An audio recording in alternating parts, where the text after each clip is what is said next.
Akhirnya setelah keliling-keliling kota Brastagi, aku menemukan juga ubi bakar Cilembu yang viral ini.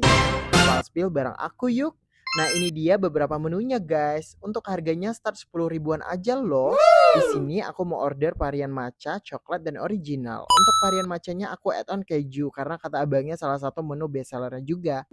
Nah pesanan aku udah hampir selesai nih guys dibuatin abangnya. BTW untuk alamat lengkapnya aku spill di akhir video ya. Nah, buat teman-teman di sini juga udah bisa bayar pakai kris loh. Jadi kalian nggak perlu khawatir kalau nggak bawa cash. Nah, ini langsung aja aku mau cobain yang varian bestsellernya matcha plus keju. Untuk rasanya benar-benar creamy plus super manis banget. Untuk yang tidak terlalu suka manis kayak aku, kalian wajib cobain varian originalnya juga. Untuk alamat lengkapnya nggak jauh dari Pasar Buah, tepatnya di Jalan Masjid Bios Kapria. Thanks for watching guys.